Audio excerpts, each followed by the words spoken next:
Bonjour à tous, nous poursuivons avec aujourd'hui la 12e Mishnah du 4e Pérec. La Mishnah nous enseigne ici Shte Kupot ou Shte Megurot. Voici encore un cas de terouma qui s'est mélangé. Nous avons deux coupotes, donc deux caisses, et dans chaque caisse, dit le Barthénora, il y a 50 CA.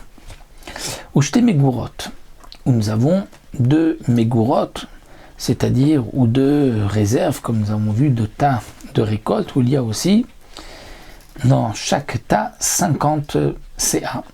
Et Nafla CA terouma le torchat même. Il y a un CA de terouma qui est tombé dans une des deux caisses ou dans un des deux tas. Ven yadoua les mêmes Nafla. Et je ne sais pas dans lequel des deux est tombé. Mais c'est vrai qu'il n'a pas pu tomber dans les deux. Donc j'ai deux caisses. Dans une caisse, il y a 50 CA, dans l'autre 50 CA. Il y a un CA de terouma qui est tombé, le reste c'est choulin.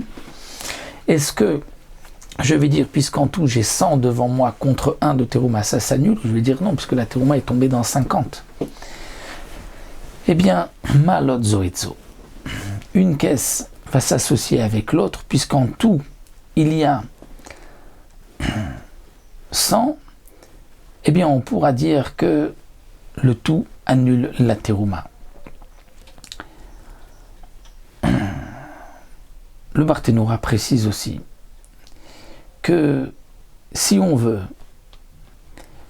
prendre un CA de cette caisse, puisque comme nous avons vu que lorsqu'il y a un CA qui tombe dans 100, il faut prendre un CA qui est considéré comme terouma. Donc le Barthénora nous dit, si tu veux prendre un CA de cette caisse, tu prends, de l'autre caisse, tu prends. Et le tout, ou la moitié d'ici, la moitié de là aussi, c'est un chidouche. Et on va dire ça, c'est terouma. Et le reste est permis. Donc les deux caisses s'associent pour annuler le CA de terouma. Et lorsqu'on parle de deux caisses, c'est même si elles sont dans deux maisons. Et je ne sais pas dans laquelle est tombée la terouma. Étant donné qu'en général, les deux caisses se retrouvaient parfois à se mélanger l'une dans l'autre. Mais si nous avons deux tas qui ne se mélangent pas, qui ne se déplacent pas, alors si elles sont dans la même maison, c'est vrai que là, dit le Barthénora, elles s'associeront, les deux tas s'associeront pour annuler, mais s'ils sont dans deux maisons, non, étant donné que ces tas-là ne vont pas se retrouver, ne vont pas peut-être se mélanger ensemble. Donc bien que on va être mekel ici d'après Tanakamayu, on va dire que j'ai deux caisses, 50 ici, 50 là, la terouma est tombée dans une des deux caisses et pas dans les deux. Pourtant la deuxième caisse va s'associer pour annuler, je veux dire que j'ai 100 contre la terouma, c'est parce que je dis que ces deux caisses peuvent peut-être se mélanger, puisqu'on les déplace, on les mettait, on les mélangeait parfois.